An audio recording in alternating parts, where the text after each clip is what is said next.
Hi నమస్తే. నేను మీ journalist రెహమాన్ని.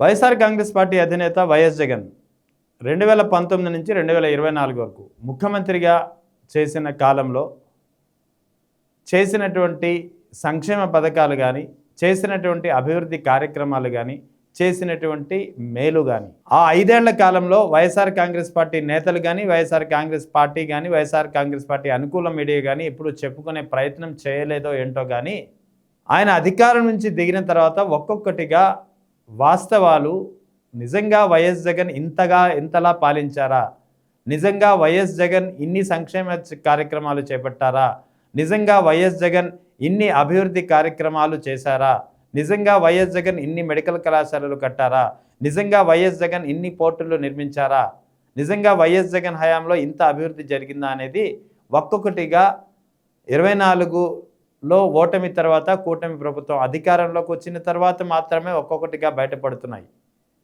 అందుకే ప్రజలు నాటి పాలనను గుర్తు చేసుకుంటూ వైఎస్ జగన్ అన్ని విషయాల్లో ఆయనే బెటర్ అనే ప్రతి సందర్భంలో చెబుతున్నటువంటి పరిస్థితి. తాజాగా చాలా ఉదాహరణలు జరిగాయి, చాలా సంఘటనలు కూడా జరిగాయి. ముఖ్యంగా మెడికల్ కళాశాలలకు సంబంధించి వైఎస్ జగన్ తన హయాంలో 17 మెడికల్ కళాశాలలు తలపెట్టారనేది, అందులో 6 పూర్తయ్యాయని, 1 పూర్తయిన కాడ కూటమి ప్రభుత్వ నిర్వాహకం కారణంగా ఎన్ఎంసీ అనుమతి వెనక్కి వెళ్ళిపోయిందని, మిగిలిన 10 మెడికల్ కళాశాలలు దాదాపు 30 నుంచి 50% వివిధ దశల్లో వివిధ కళాశాలల నిర్మాణంలో ఉన్నాయనే సంగతి, రాష్ట్రంలో 6 నుంచి 7 పోర్టులు తలపెట్టినటువంటి పరిస్థితి.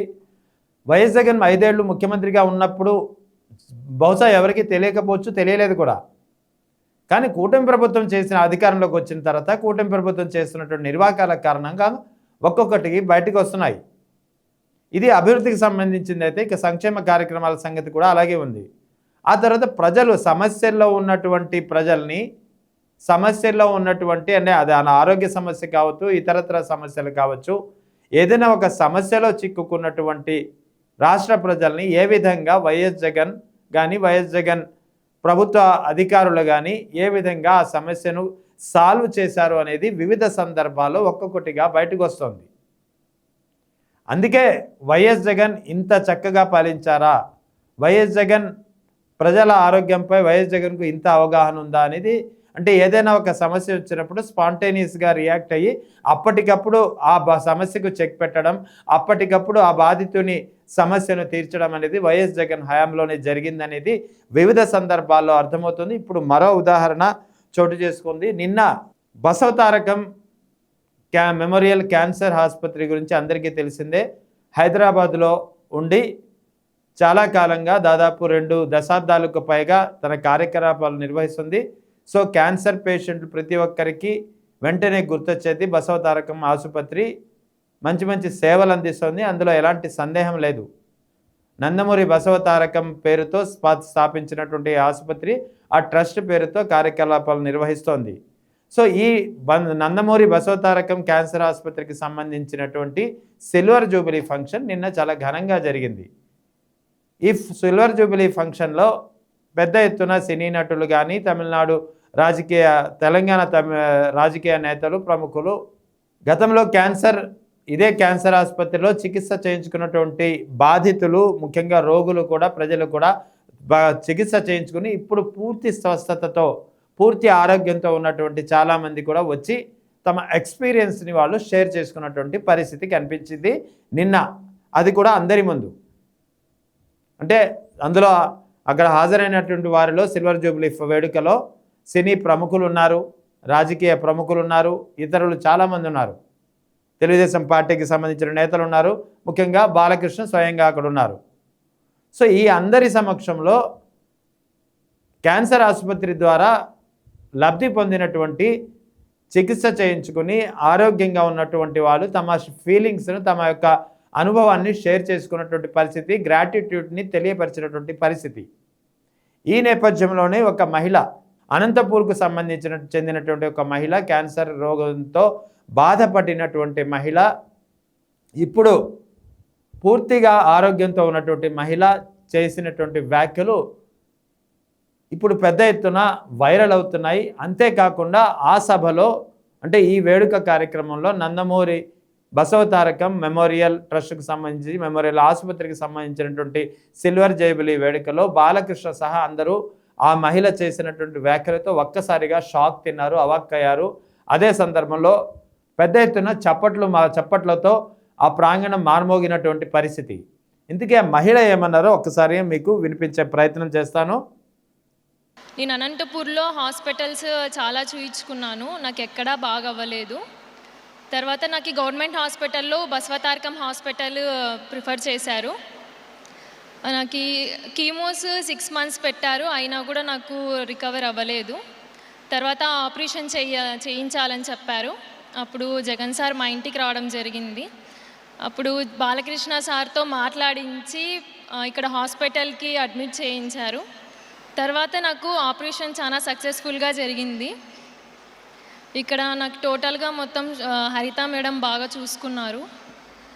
ఇక్కడ ఇప్పుడు నేను ఇలా ఉండడానికి కారణం Balakrishna sir, Basavatarakam hospital. So విన్నారు కదా ఈ మహిళ ఎంత క్లియర్గా చెప్పిందో. తాను అనారోగ్యంతో ఉన్నప్పుడు, ముఖ్యంగా క్యాన్సర్తో బాధపడుతున్నప్పుడు అనంతపూర్లోని అన్ని ఆసుపత్రులకు తాను తిరిగానని, తిరిగి క్రమంలో కొంతమంది నందమూరి బసవతారకం ఆసుపత్రిని రిఫర్ చేయడం జరిగిందని, అదే సమయంలో తన ఇంటికి వచ్చి తనను పలకరించి పరామర్శించినటువంటి వైఎస్ జగన్, ముఖ్యమంత్రి హోదాలో ఉన్నటువంటి వైఎస్ జగన్, తనను పరామర్శించడానికి వచ్చినటువంటి వైఎస్ జగన్ తన ఇంటికి వచ్చి తన పరిస్థితిని తెలుసుకొని వెంటనే అక్కడి నుంచే నందమూరి బాలకృష్ణతో ఫోన్లో మాట్లాడి తనను ఆసుపత్రికి పంపించి చికిత్సకు సంబంధించినటువంటి ఏర్పాట్లు చేశారని ఆ మహిళ స్వయంగా చెప్పడం అందరినీ ఒక్కసారిగా అక్కడ పరిస్థితి, ఆ ప్రాంగణం మొత్తం ఒక్కసారిగా మారిపోయింది. సో దీనికి సంబంధించి ఆ తర్వాత ఆపరేషన్ సక్సెస్ అయిందని చెప్పి ఆమె అటు వైఎస్ జగన్కు, ఇటు నందమూరి బాలకృష్ణకు, ఆసుపత్రి యాజమాన్యానికి ఆమె కృతజ్ఞతలు తెలిపినటువంటి పరిస్థితి. సో ఈ వ్యాఖ్యలు ఏదైతే ఈ వీడియో ఉందో ఇప్పుడు వైరల్ అవుతోంది. ఎందుకు వైరల్ అవుతుందంటే అక్కడ వైఎస్ జగన్ చేసినటువంటి కృషి, ముఖ్యమంత్రి హోదాలో ఆమె ఇంటికి వెళ్ళి, ఒక అనారోగ్యంతో బాధపడుతున్నటువంటి ఆ మహిళ ఇంటికి వెళ్ళి ఆమె సమస్యను తెలుసుకోవడమే కాకుండా వెంటనే ఆ సమస్యకు పరిష్కారం అక్కడికక్కడే చూపించారు. ముఖ్యంగా బాలకృష్ణతో ఫోన్లో మాట్లాడి స్వయంగా తానే ఆ మహిళను అక్కడికి రిఫర్ చేసి అంటే ఆయన పర్యవేక్షణలోనే మొత్తం ట్రీట్మెంట్ అనేది చేయించేలా జాగ్రత్తలు తీసుకున్నారు. ఆమె ఇప్పుడు ఆ తర్వాత ఆపరేషన్ సక్సెస్ అయింది, థ్యాంక్స్ టు జగన్ అన్న, బాలకృష్ణ అని చెప్పి ఆమె చెబుతున్నటువంటి పరిస్థితి. సో ఓవరాల్గా ఆ గ్రాటిట్యూడ్ అనేది ఆమె మాటల్లో చాలా స్పష్టంగా కనిపిస్తుంది. అంటే ఇక్కడ ఏం చెప్పదలుచుకున్నామో, ఏం తెలుస్తుంది ఈ వీడియో ద్వారా అంటే, వైఎస్ జగన్ హయాంలో ప్రజల సమస్యల పట్ల వైఎస్ జగన్ ఏ విధంగా స్పందించేవారు, ప్రజల ఆరోగ్యం పట్ల వైఎస్ జగన్ ఎంత అవగాహనతో ఉండేవారు అనేది చాలా క్లియర్గా పలు సందర్భాల్లో పలు విషయాలు అర్థమవుతుంది. అది ఆరోగ్యశ్రీ విషయం కావచ్చు, ఫీజు రీయింబర్స్మెంట్ విషయం కావచ్చు, మెడికల్ కళాశాలల నిర్మాణం కావచ్చు, నాడు నేడు కార్యక్రమం కావచ్చు, చేసిన పోర్టుల నిర్మాణం కావచ్చు, ఇక అన్ని అంశాల ద్వారా వైఎస్ జగన్ పాలన ఎలా ఉంది అనేది ఇప్పుడు ప్రతి ఒక్కరూ గుర్తు చేసుకుంటున్నారు. ఇలాంటి వీడియోలు బయటకు వచ్చినప్పుడు వైఎస్ జగన్ హయాంలో ఇంత మంచిగా పాలన సాగిందా అనే ఒక వాదన మరోసారి ఇప్పుడు తెరపైకి వస్తుంది.